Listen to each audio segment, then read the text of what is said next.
আসসালামু আলাইকুম। Mrs Rahman cook হাউসে আপনাদের সকলকে আমন্ত্রণ জানাচ্ছি। আজকে আমার রেসিপি থাই স্যুপ। আমি আজকে রেডিমেড থাই স্যুপ করে আপনাদেরকে দেখাবো। তো আশা করছি সেম রেসিপি ফলো করে যদি আপনারা বাসায় একইভাবে যদি থাই স্যুপ তৈরি করেন তাহলে পারফেক্ট রেস্টুরেন্টের স্বাদটা পেয়ে থাকবেন। তো ভিডিওটি ফার্স্ট থেকে লাস্ট পর্যন্ত দেখতে হবে। আশা করছি আপনাদের কাছে ভালো লাগবে। এখানে আমি কর্ন থাই স্যুপ নিয়েছি। আপনারা চাইলে এখানে ভেজিটেবল চিকেন বা কর্ন মানে যে কোনো স্যুপ রেডিমেড স্যুপ আপনারা এখানে নিতে পারেন। আর একটি প্যাকেটে 2 জনকে সার্ভ করা যাবে। আমি এখানে 2টি প্যাকেট নিয়েছি আর 2টি প্যাকেটে আমি 4 থেকে 5 জনকে সার্ভ করতে পারবো। স্যুপটা ফ্রাই প্যানে দেওয়ার পর 6.5 কাপের মতো এখানে পানি অ্যাড করে দিতে হবে। পানিটা দেওয়ার পর খুব ভালোভাবে এটা মিক্সড করে নিতে হবে। আর এই সময় কিন্তু চুলার আঁচটা একদমই অফ। যখন খুব ভালোভাবে মিক্সড করে নেওয়া হয়ে যাবে ঠিক সেই পর্যায়ে এটা চুলার আঁচটা অন করে দিতে হবে।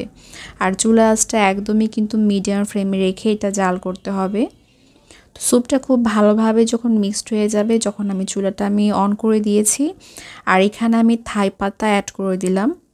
আপনাদের কাছে যদি থাই পাতা যদি না থাকে তাহলে লেবুর যে পাতা আছে লেবুর পাতাটাও এখানে দিতে পারেন।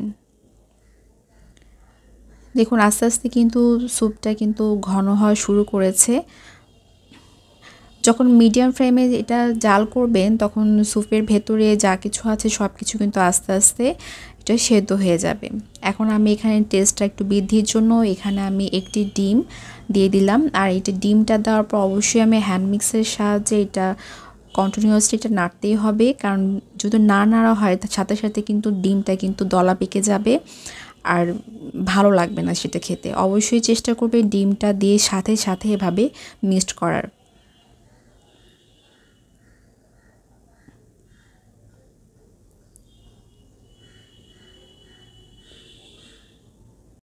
খুব ভালোভাবে মিক্সড করে নেওয়া হয়ে গেছে। দেখুন খুব সুন্দর লাগছে দেখতে। এই সময় কিন্তু চুলার আঁচটা মিডিয়াম থেকে একটু হাই করে রেখে দিতে হবে। আর এই টেস্টটা একটু বৃদ্ধির জন্য এখানে আমি 2 টেবিল চামচ টমেটো সস অ্যাড করে দিলাম। আপনারা চাইলে টমেটো সসটা স্কিপও করতে পারেন, বা টমেটো সসটা দিলে কিন্তু থাই স্যুপের টেস্টটা কিন্তু আরও দ্বিগুণ বাড়িয়ে দেয়। সসটা দেওয়ার পর খুব ভালোভাবে এটা মিক্সড করে নিতে হবে। মিক্সড করানোর পর স্যুপটা একটু ঘন করার জন্য এখানে আমি 2 টেবিল চামচ কর্নফ্লাওয়ার নিয়েছি। আর কর্নফ্লাওয়ারটা দেওয়ার পর এভাবে অবশ্যই নাড়তে হবে। যদি কর্নফ্লাওয়ারগুলো সবগুলো একবারে দিয়ে দেন তাহলে কিন্তু নিচে দলা পেকে যাবে, তখন স্যুপটা খেতে ভালো লাগবে না। অবশ্যই চেষ্টা করবেন যে অল্প অল্প করে কর্নফ্লাওয়ার দিয়ে এভাবে মিক্সড করার। কর্নফ্লাওয়ারটা দেওয়ার পর দেখবেন যে স্যুপের যে থিকনেসটা সেটা কিন্তু অলরেডি কেমন হয়েছে সেটা দেখতেই পাচ্ছেন, হালকা হালকা কিন্তু ঘন হওয়া শুরু করেছে।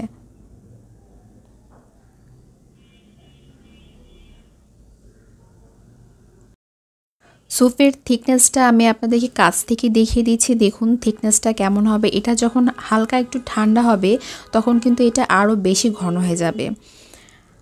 এখন স্যুপটা হয়ে গেছে, আমি নামিয়ে সার্ভ করে নেব। থাই স্যুপের রেসিপি একদম কমপ্লিট। আমি সার্ভিং ডিশেও সার্ভ করে নিয়েছি। তো সেম রেসিপি ফলো করে মাত্র 5 মিনিটে অসাধারণ থাই স্যুপ আপনারা তৈরি করতে পারেন। আর তৈরি করে পরিবারের সকলকে যদি প্রেজেন্ট করেন তাহলে সকলে আপনার খুবই প্রশংসা করবে।